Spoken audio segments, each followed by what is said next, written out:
Yo, salut à tous, j'espère que vous allez bien. Donc aujourd'hui, on se retrouve pour une vidéo assez particulière puisque c'est la première fois que je fais justement du Hobbies Boss en char. J'ai déjà fait notamment le Burkat, le Fokker Full 190 T9 ou un 48 de chez cette marque. Donc là, c'est la première fois. Particularité aussi, c'est que c'est un char chinois qui sont très peu connus. Et que justement, avec son camouflage assez spécial, je voulais le faire. Alors celui-là, on verra plus tard dans la particularité, il a certaines particularités, vu que c'est pour justement des essais d'armement, donc il y a toute une électronique là-dessus avec ça. Alors, du coup, cette vidéo sera légèrement plus longue parce que justement, il y aura, je pense, beaucoup plus de choses à dire. Et surtout, je vais vous parler de ce qu'il y aura pour l'avenir de la chaîne. Et il y aura quand même pas mal de choses, puisque la première nouvelle, c'est normalement à la rentrée, donc du coup au mois de septembre. Il devrait justement avoir les montages vidéo des maquettes qui devraient démarrer, donc au mois de septembre. Bien sûr, pas juillet, parce que c'est là où justement les gens partent en vacances, il y a le moins de monde justement sur YouTube. Donc on va vraiment partir notamment enfin, pour le mois de septembre, si tout va bien, justement commencer les vidéos de montage de vidéos, donc ça fera un plus sur la chaîne, c'est que surtout ça fera un peu plus de vidéos, parce que j'essaie à peu près de garder un rythme de 2 à 3, enfin du moins de faire une vidéo à peu près toutes les 2 semaines, voire 3 semaines, donc celle-là sortira du coup par rapport à l'autre dans 3 semaines.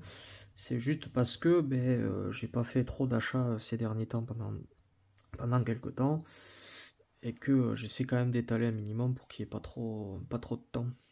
Mais avec les montages, ça fera du coup une vidéo toutes les 2 semaines, mais normalement il se pourrait que il y ait peut-être 3 à 4, enfin une vidéo par semaine, mais ça c'est pas sûr encore.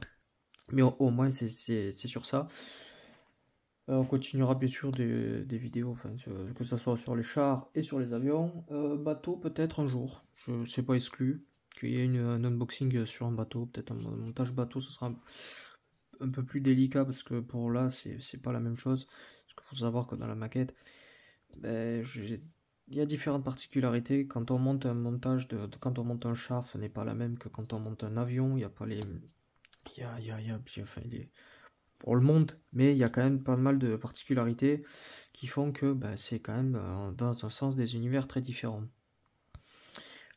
Donc voilà. Du coup, on va quand même commencer. Donc c'est un ZTZ 99A, donc c'est un BT quand même assez récent, même s'ils en ont d'autres beaucoup plus récents. Donc on commence. Donc c'est la marque Big Boss, qui est une marque chinoise, qui a un rapport qualité-prix qui est quand même, pour le signaler, l'une des meilleures. Parce qu'ils ont quand même un sacré niveau de détail et des prix quand même sacrément compétitifs. Donc voilà, donc on est sur ça. C'est boîte classique de chez Hobbies Boss, donc notamment avec ça. Donc ça, ce sont des systèmes qu'il y a en plus. Là, les différents camos, pareil, donc avec les... C'est des camos qui sont pixelisés, donc par rapport au Sukhoi 25 qu'il y a eu la dernière fois, il y a un truc qui s'appelle des masques tout simplement. Et ça c'est un plus, parce que camo pixelisé, pour faire les trucs un par un, c'est quand même assez... Le bazar donc de planche de photo du coup, bon truc assez classique. Un petit partie historique du char, hein, justement. Alors c'est en anglais et en chinois, enfin du moins en mandarin. Donc voilà, alors on commence avec des petites parties. Donc ça c'est des parties qui en plus, notamment les systèmes qu'il y a sur ce type de char justement. Donc je crois que c'est...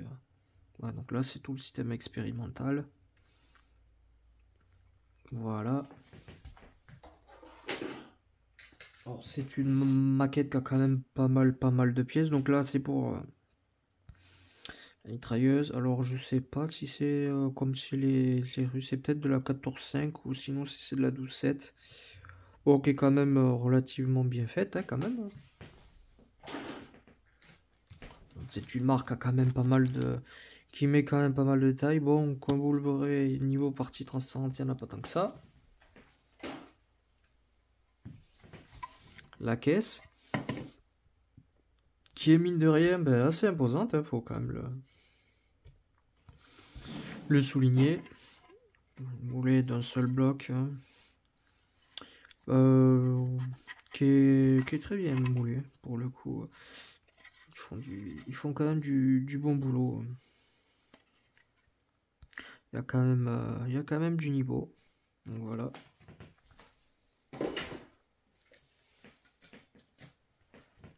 Donc le dessus avec la surface antidérapante que je trouve très bien pour l'échelle. Ça sera bien sûr enlevé. Et c'est un 35, donc ouais, ZDZ. Donc une partie de tourelle là, maintenant. Donc là c'est la tourelle. Alors il n'y a pas grand chose dessus sur la tourelle, puisqu'il y a quand même pas mal de choses qui vont venir s'ajouter tout autour de la tourelle. C'est moulé d'un seul bloc, c'est moulé de manière vraiment très correcte, c'est vraiment très bien. Bon, après il y aura toujours à améliorer pour ceux qui veulent justement avec ces parties là.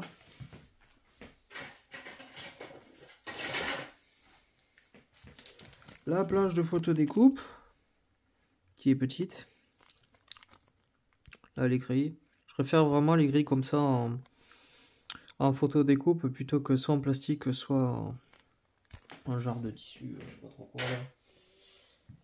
Cette partie là qui est assez quand même importante, c'est justement les masques. Hein. Bon, ils sont quand même assez difficiles à voir, je sais pas si on arrive à peu près à voir, mais c'est justement ça où on va se servir pour faire les masques, puisque la maquette c'est des camos pixelisés. Ils ont pensé. Donc là c'est fait partie de... Bon, la qualité quand même là, c'est du Hobby Boss. C'est une marque qui a évolué quand même par rapport au début. Il y aura quand même un défaut qui est presque le même que Kinetic. Les chenilles, du coup, je laisse quand même dedans, maillon par maillon. Donc là, ça va être très long. C'est limite ce qu'il y a de plus long sur les chars après le vieillissement.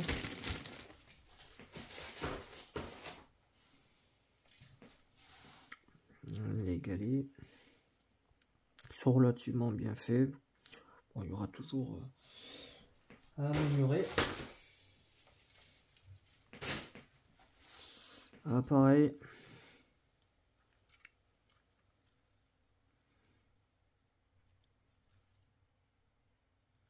Voilà.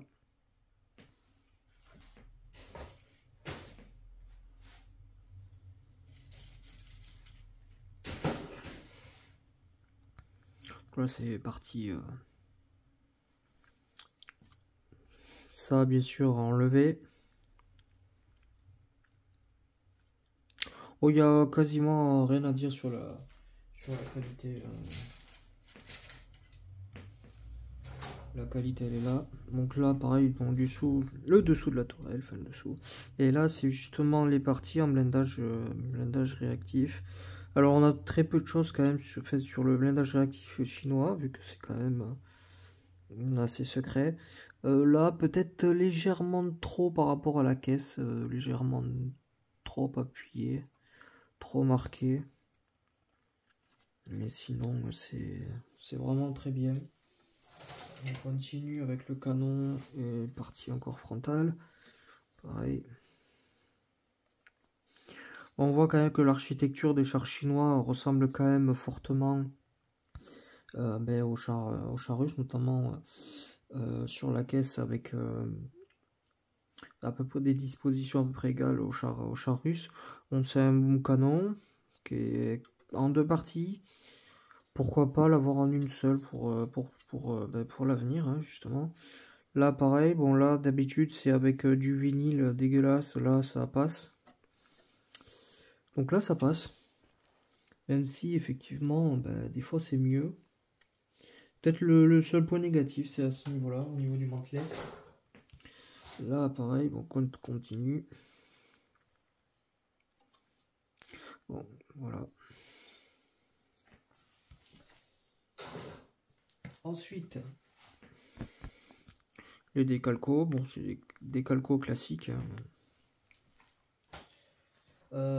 Il y a ça aussi, qui est une petite particularité justement des chars, enfin de Hobby Boss, qui est de temps en temps met un petit feuillet comme ça. Donc là avec le Tigre 2, donc les premières versions avec le que je ferai peut-être un jour, hein, mais c'est surtout peut-être du 144 que je n'ai d'ailleurs, je crois pas avoir encore monté du 144, et ça sera peut-être une de ces versions là, parce que cet appareil existe justement en transport de troupes, en lutte anti-sous-marine comme celle-là, et en AWACS. Donc voilà, il y a ça aussi qui est assez intéressant. Mais que je trouve par rapport, honnêtement, pour du 1,72, je trouve un peu cher. C'est assez dommage.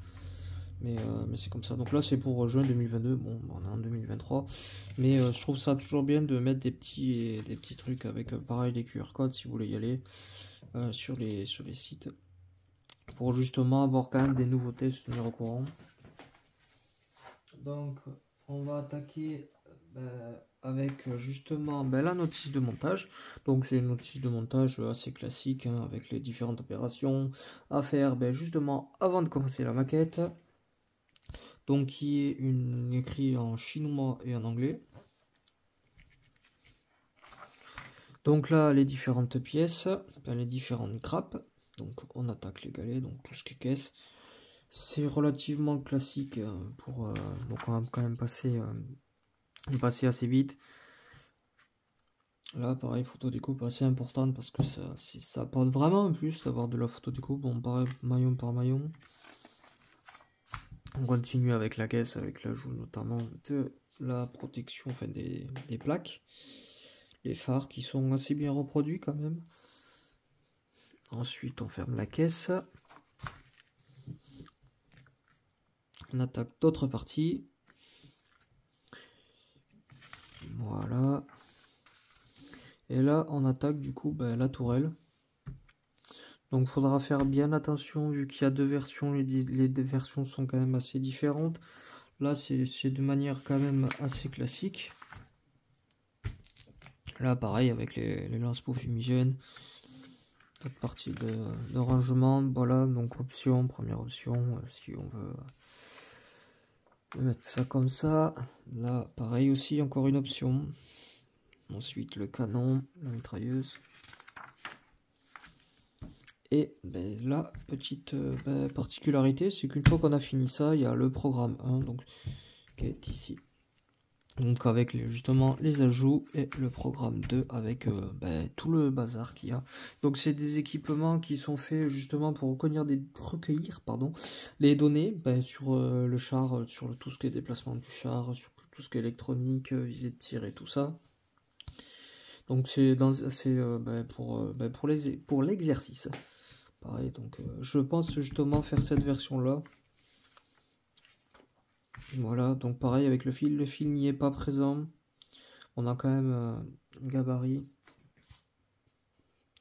Et on peut voir où le fil, tout le fil va. Bon, camouflage moderne dit camouflage pixelisé. Donc voilà le premier, que je trouve assez joli. Et le deuxième, notamment avec tout ce qui est équipement. Ça aurait été bien quand même d'avoir les couleurs elles sont là hein, donc les différentes références donc Monsieur Hobby, Acrésio, Valero, Model Master, Tamiya, Brawl. Ce qu'il faudrait qu'ils améliorent quand même déjà c'est la notice éventuellement en couleur ou en papier glacé, c'est pas là au moins c'est quand même assez lisible, mais surtout il y a ça quand même en couleur. Mais pas comme chez Kinetic, qui a encore fait n'importe quoi avec le F16, vu qu'on a l'impression d'avoir, même pour les profils couleurs, hein, ils sont pas en couleur, ils sont en noir et blanc. D'avoir l'historique, fait un petit machin, fait un petit truc, un petit encadré qui explique l'avion, enfin le char justement, ce qui serait quand même pas mal.